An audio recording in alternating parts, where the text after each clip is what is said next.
सदगुरु कहते हैं, तो सदगुरु मोहि भावे जो आवा गमन मिटाओ। आवागमन से तात्पर्य है जन्म लेना और मर जाना। ये अनादि काल की दुनिया में यह जीव शरीर को धारण करता है और शरीर को छोड़ देता है। ये सबसे बड़ा आश्चर्य है। 84 लाख योनि की जो कल्पना होती है, शास्त्र जो 84 लाख की योनि बताते हैं, यह जीव सभी योनियों में भटकता है।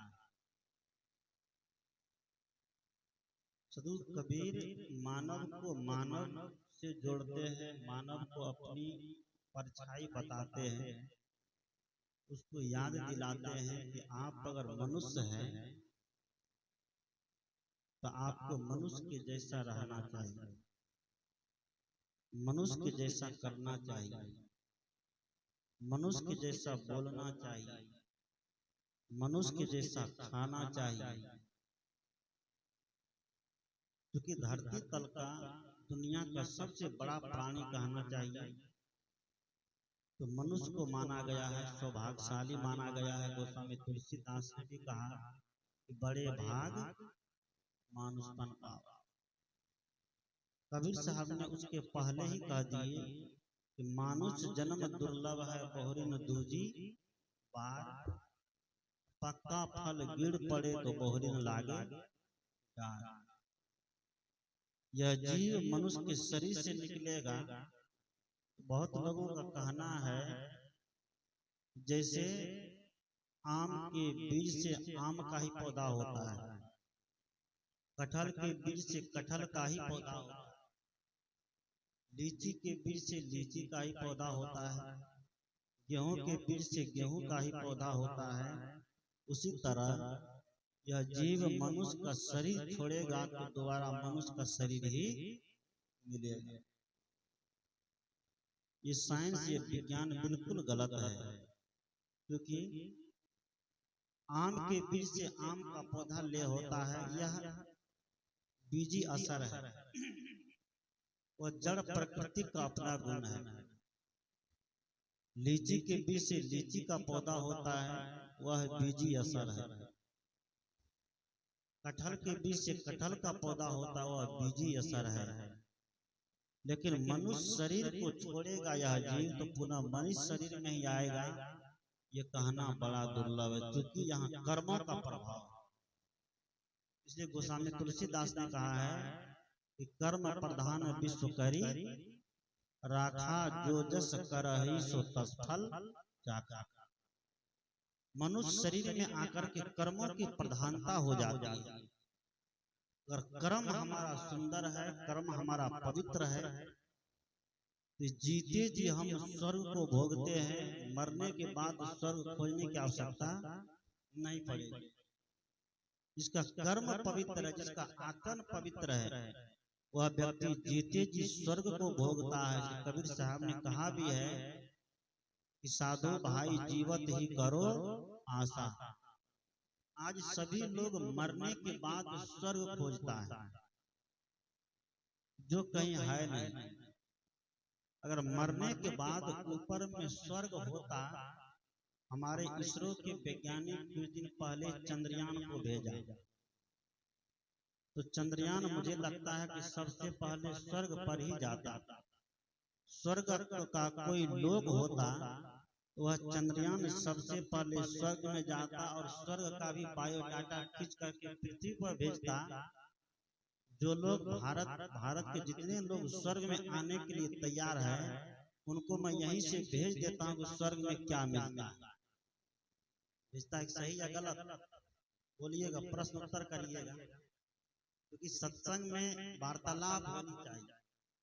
आजकल है क्या कि महात्मा मन पर बैठ करके जोर से बोल देते हैं और सुनने वाले सिर हिला हिला के सुन लेते हैं।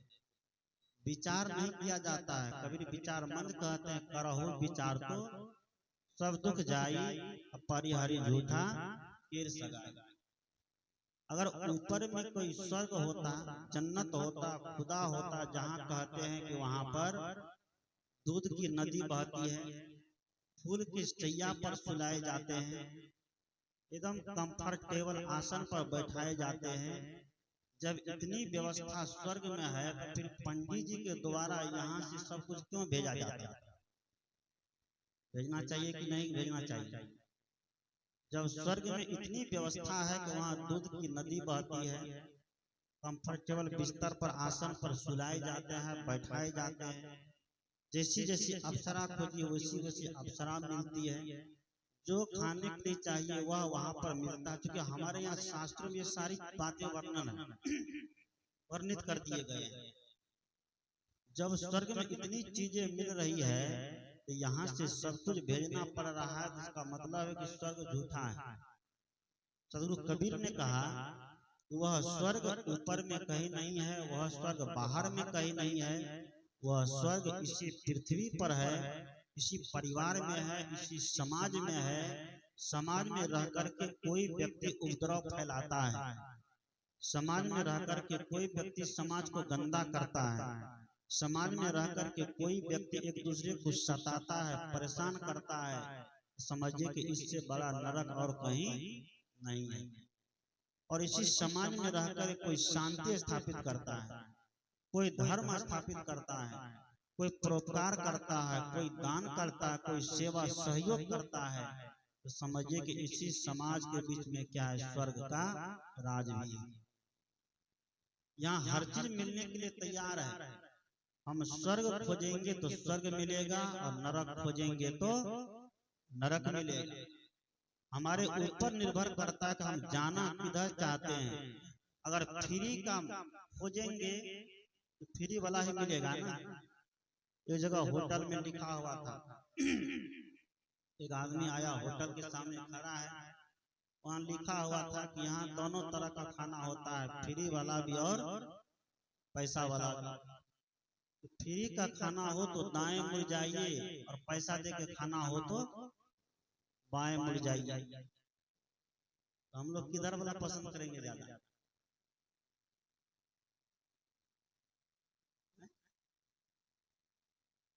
फ्री वाला की पैसा वाला? नहीं, फ्री वाला ज्यादा पसंद करते। फ्री वाला खाना हो तो दाएं घूम जाइए और पैसा वाला खाना हो तो बाएं घूम जाइए। फ्री वाला खाने की आदत, पैसा दे खाने की आदत तो है नहीं, तो घूम गया कहाँ? दाएं की तरफ। दाएं की तरफ घूमा तो वहां एक गेट और लगा था, वहां पर भी चिपकाया हुआ था लिख करके कैसा खाना चाहते हैं, ताजा खाना चाहते हैं कि बासी खाना चाहते हैं। अगर ताजा खाना चाहते हैं तो दाएं मुड़ जाइए, बासी खाना चाहते हैं तो बाएं मुड़ जाइए। अब बासी कौन? जब फ्री में खाना है तो बासी क्यों खाएंगे? क्या खाएंगे? ताजा खाएंगे। तो इधर ताजा था उधर मुड़ गया। जब उधर मुड़ा तो उधर मुड़ते ही एक गेट वहां पर भी था, वहां लिखा था कि देसी घी का खाना चाहते हैं कि डालडा का? डालडा कोई पसंद करता है? एकदम देसी घी का होना चाहिए। अगर देसी घी का खाना चाहते हैं तो दाएं मुड़िए, और डालडा खाना चाहते हैं तो बाएं मुड़िए। देसी घी का खाना था तो उसको कहाँ मुड़ गया? दाएं की तरफ मुड़ गया। दाएं की तरफ मुड़ा, देखता है वो कहाँ आ गया? फिर रोड पर आ गया। कहाँ आ गया? वह फिर रोड पर आ गया। कहा कि अब इसी रोड पकड़ के, वहां लिखा था इसी रोड पकड़ के अपना घर चले जाए। अगर फ्री का खाना है इसी रोड पकड़ के कहाँ चले जाइए? अपना घर चले जाइए। घर में फ्री मिलेगा, होटल में फ्री नहीं। सदगुरु कहते हैं आज सब कुछ व्यक्ति फ्री में खोजता है। हवा फ्री में, पानी फ्री में, राशन फ्री में, भले हाथ में 50,000 का मोबाइल हो, बुलेट गाड़ी पर चढ़ करके जाएं और 3 रुपया किलो क्या उठाएंगे? चावल उठाते हैं। कहते हैं हम गरीबी रेखा में। जिसके हाथ में 50,000 का मोबाइल हो, बुलेट गाड़ी पर चढ़ कर जाता है, वो गरीबी रेखा में हो सकता है क्या? लेकिन वह भी लोग फ्री में क्या करता है? उठा खाता है। सदगुरु कहते हैं आज फ्री में व्यक्ति को सब कुछ चाहिए, स्वर्ग भी चाहिए, जन्नत भी चाहिए, खुदा भी चाहिए, भगवान भी चाहिए, और सस्ता वाला काम आज बाबा लोग भी चालू कर दिया कि लोगों को ज्यादा सुविधा हो गई है, न साधना करने पड़े, न संयम करना पड़े, न ध्यान करना पड़े, न योग करना पड़े, न भजन भक्ति करना पड़े, और सस्ता में क्या मिल जाए, सब कुछ हासिल हो जाए, तो लोग किधर जाना चाहेगा, किधर जाना चाहेगा, सस्ते की तरफ है ना, जिधर कुछ करना नहीं पड़े, कुछ मेहनत नहीं करना पड़े, कुछ परिश्रम नहीं करना पड़े, आज व्यक्ति उधर जाने के लिए बिल्कुल तैयार है। सदगुरु कहते हैं कि शरीर कर्म प्रधान है, जब तक शरीर से मेहनत नहीं करेंगे, शरीर से परिश्रम नहीं करेंगे, तो शरीर की आवश्यकता पूरी होने वाली नहीं है। आप कितनों भगवान को मनाते हैं, कितनों देवी देवता की आराधना करते हैं, अगर देवी देवता आपको सब कुछ पूरा कर देता, फिर देवी देवता के दरबार में चंदा नहीं मांगा जाता, देवी देवता के मंदिर बनाने के लिए चंदा इकट्ठा नहीं करना पड़ता होगा। व्यक्ति जो करता है उसी के कर्मों का परिणाम उसको उलट करके मिलता है। अगर हम परिश्रम करेंगे धन के लिए तो धन मिलेगा, परिश्रम करेंगे स्वास्थ्य के लिए तो स्वास्थ्य हासिल होगा, परिश्रम करेंगे ज्ञान के लिए तो ज्ञान हासिल होगा।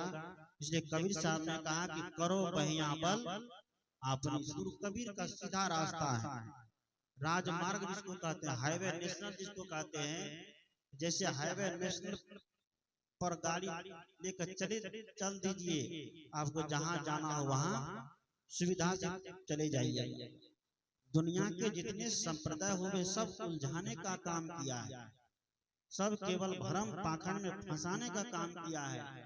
सदगुरु कबीर ने बिल्कुल सीधा रास्ता दिया है, साफ रास्ता दिया है कि मानव अपने कर्मों को जब तक नहीं सही करेगा, मानव अपने विचारों को जब तक नहीं सही करेगा, मानव अपने आचरणों को जब तक नहीं सुधारेगा, तो उनको शांति मिलने वाली नहीं है। बिल्कुल साफ बात सदगुरु कबीर की बात है, कबीर विचार मंच की बात है। मनुष्य को सर्वोपरि सदगुरु कबीर माने, कबीर साहब के सिद्धांत में मानव धर्म को स्थान दिया, मानव की सेवा, जीवित प्राणियों की सेवा करी। आज जड़ के सामने जीवित प्राणियों को मार मार करके काट काट करके तैयार लगा दिया गया, सही या गलत करता है ना। जीवित प्राणियों के सामने, जड़ के सामने जीवित प्राणी को मार करके तैयार लगा दिया। कबीर साहब ने कहा कि निर्जीव आगे सरजीव थापे लोचन किछो न सूझे।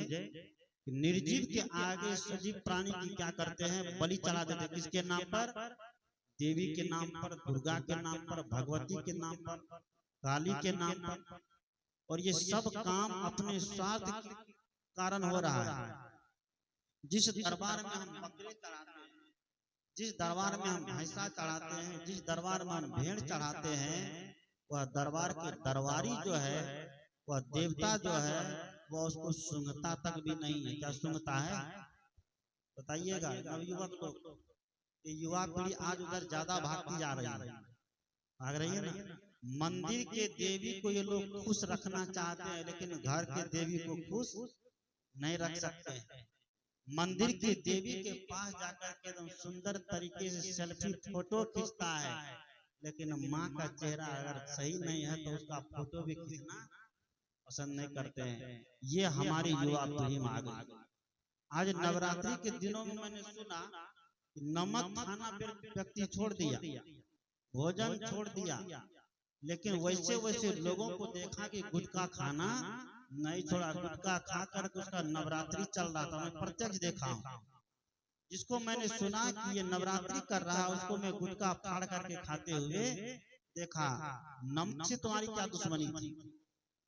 इस नमक को खा करके शरीर का ब्लड सही रहता है, बीपी सही रहता है। उस नमक को व्यक्ति छोड़ दिया, लेकिन गुटखा खाने से जिससे स्वास्थ्य गड़बड़ होता है, जिससे हमारे आचरण खराब होता है, जिसको खाने से समाज में प्रतिष्ठा खराब होती है, उसको खा करके व्यक्ति क्या कर रहा है? नवरात्रि व्रत कर रहा है। क्या यही व्रत है? सदगुरु कबीर कहते हैं व्रत हुआ है जिसको करने से मन शुद्ध हो जाए, जिसको करने से वाणी शुद्ध हो जाए, जिसको करने से कर्म पवित्र हो जाए, उसको व्रत कहा गया। गोस्वामी तुलसीदास ने कहा, देह सुखाए पिंजर करे धरे रैन दिन ध्यान, तुलसी मिटे न वासना बिना विचारे। आज साधु महात्मा को भी देखते हैं कि शरीर को खूब तपाते, शरीर को खूब कष्ट देते। बहुत महात्मा को देखिए कपड़े नहीं पहनता है, ठंडी का मौसम है, इस ठंडी के मौसम में पानी में खड़े रहते हैं, कपड़े नहीं पहनते हैं, एकदम कमर भर पानी में खड़े रहते हैं। बहुत महात्मा पैर ऊपर करके या सिर नीचे करके पेड़ में लटके रहते हैं। बहुत महात्मा को देखते हैं हाथ ऊपर किया तो ऊपर ही रखता है 12-12 साल तक, 1-2 साल में 1-2 घंटा नहीं। हम और आप 1-2 घंटा ऊपर रखिए तो उसी में हालत खराब हो जाती है। लेकिन बहुत ऐसे महात्मा हाथ ऊपर करके 12-12 साल से तपस्या कर रहे हैं। इसका तपस्या करने का मकसद क्या है? हमें भगवान की प्राप्ति हो। कबीर साहब ने कहा कि जज्जा ईतन जियतन जारो, जोबन जारी युक्ति तन पारो, जो कछु युक्ति जानी तन जरे, ये घट ज्योति उजियारी कर। सदगुरु कबीर ने युक्ति दिया, तरीका दिया, इस शरीर को जीते जी जलाइए, इस शरीर को जीते जी कष्ट मत दीजिए, क्योंकि शरीर एक साधन है साधना करने का। लेकिन आज सबको दुश्मनी शरीर से, महात्मा को भी है और घर गृहस्थ नवयुवक सबको भी है। 10 लाख 20 लाख रुपये लगा के कोई गाड़ी खरीदता है, गाड़ी अगर डीजल वाली है और पेट्रोल वाली है, डीजल कितने लोग डालते हैं? अगर गाड़ी पेट्रोल वाली है तो डीजल डालेंगे, उसमें स्टिकर चिपका दिया था कहीं भूल से उसमें डीजल ना पड़ जाए। लेकिन जो करोड़ों की ये गाड़ी है, कौन ये शरीर रूपी गाड़ी करोड़ों की है, जिसमें काजू डालिए, किशमिश डालिए, बादाम डालिए, छुहारा डालिए, मुनक्का डालिए, सेब डालिए, संतरा डालिए, भात दाल रोटी सब्जी खाने के लिए कितने 56 प्रकार कहे जाते हैं। 56 प्रकार खा खा करके, माखन खा करके कृष्ण भगवान कंस को पटक पटक करके हड्डी पसली तोड़ दिया। हम लोग मछली खाते हैं, मांस खाते हैं, शराब पीते हैं, तब पर भी नाली में जाकर के एकदम घुलटते रहते हैं। उधर से कुत्ता आता है तो एक पैर धरनी धरे, एक पैर आकाश, बिन बिजली बिन बादरा बरसे बरसन हार कर देता है ना। सही या गलत? शराबी की दशा देखिए। जो लोग त्योहार में, जो लोग देवी के नाम पर, दुर्गा के नाम पर, भवानी के नाम पर, भगवान के नाम पर, और हमारे भारत देश की स्थिति रही है, जब हमारे भारत देश में कोई अच्छा काम होता तो उस दिन ज्यादा पाप होता है, उस दिन ज्यादा पाप होता है। होली के दिन में पाप होता है, दीपावली के दिन में पाप होता है, नया साल के दिन में पाप होता है, और कोई भगवान भगवती की पूजा हो तो उस दिन में पाप होता है।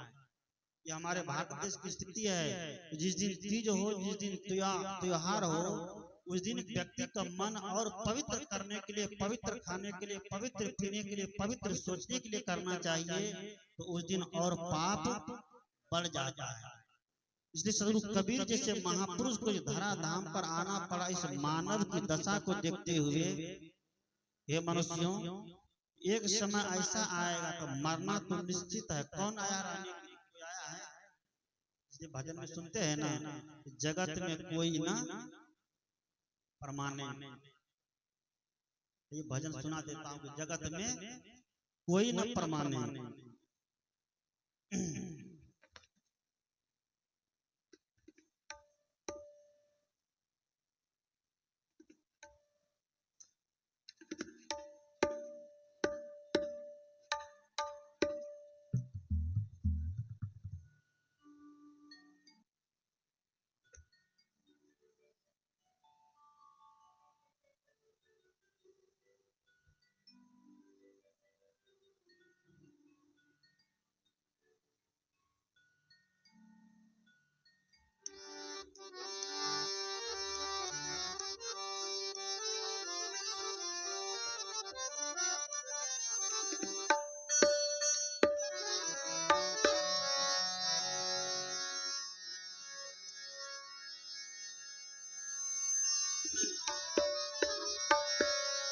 जगत में कोई न परमानंद,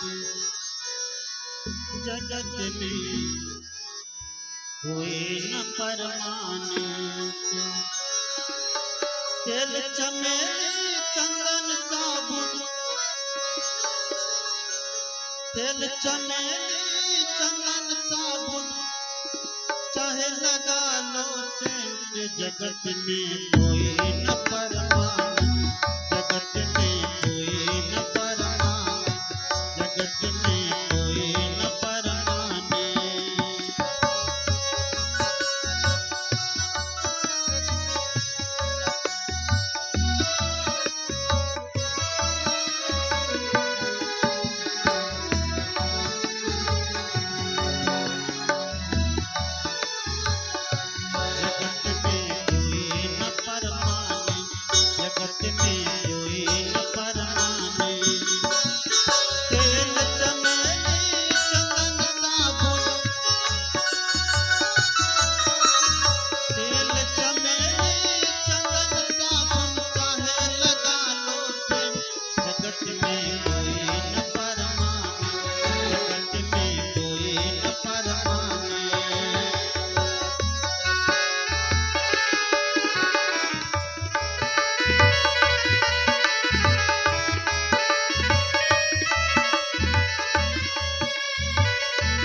बोलिए सदगुरुदेव की। जगत में कोई ना परमाने, यहाँ अजर अमर होने के लिए बहुत तरह के केमिकल का प्रयोग किया गया, बहुत तरीके के रसायन का प्रयोग किया गया, लेकिन वह व्यक्ति भी दुनिया में नहीं रह पाया। हम लोग एक व्यक्ति का नाम सुनते हैं जिसका नाम है माइकल जैक्सन। ये हीरो लोग जानते होंगे, युवक लोग को पता होगा माइकल जैक्सन के बारे में। क्या है वो पता है? माइकल जैक्सन अपने पूरे बॉडी का सर्जरी करवा लिया था और 14 डॉक्टर उनके शरीर को टेस्ट करने के लिए हर समय लगे रहता था। भोजन करता था तो उसका चेक किया जाता था, ये भोजन अनुकूल है कि नहीं है। जिस कमरे में सोता था, जिस बिस्तर पर सोता था, उस कमरे का टेम्परेचर चेक किया जाता था, ऑक्सीजन चेक किया जाता था। इस कमरे में सोने पर, इस बिस्तर पर सोने पर इनको किसी प्रकार की दिक्कत तो नहीं होगी। जिस गाड़ी में बैठते थे उस गाड़ी को चेक किया जाता था, जिस जगह में जाते उस जगह को चेक किया जाता था। 12 डॉक्टर उनके बॉडी को सुरक्षित रखने के लिए लगे रहते थे ताकि माइकल जैक्सन 150 साल तक जिए। अब सोचिए, ये सारी की सारी सुविधा कर रखे थे 150 साल तक जीने का। यहाँ तक कि काला से गोरा हो गया, सब कुछ को बदल दिया, पूरे पार्ट को, अंग अंग को बदल दिया माइकल जैक्सन। ऐसा एक्टर था, हीरो था अमेरिका का। लेकिन हुआ क्या, इतना करने के बावजूद भी 50-60 साल के दरमियान उम्र में आते आते माइकल जैक्सन ने क्या होगा, राम नाम सत्य। सदगुरु कहते हैं मौत से बचने के लिए दुनिया में कोई ऐसा केमिकल, कोई ऐसा रसायन नहीं है जो हमें बचा ले। कवि साहब ने कहा कि आया है सो जाएगा, बिल्कुल सीधी साधी बात। आया है सो जाएगा, राजा रंग फकीर, एक सिंहासन चढ़ी चले एक बंदे जात जंजीर। यहाँ कोई डीएम है, कोई कलेक्टर है, कोई प्रधानमंत्री है, कोई राष्ट्रपति है। जब मौत आएगी तब राष्ट्रपति कहेगा कि हम तो भारत देश के राष्ट्रपति इतना दिन तक रहे हैं, मुझे छोड़ दो, छोड़ देगा। मौत नहीं छोड़ती है। मौत के सामने किसी का बहाना नहीं चल सकता है। भजन में संत लोग गाते हैं कि वहां न चलेगा बहाना किसी का, आएगा बुलावा तो जाना पड़ेगा, आखिर में ये सर तुझको झुकाना पड़ेगा। वहां न चलेगा, वहां न चलेगा बंदे, बहाना किसी का नहीं चाहिए, दिल दुखाना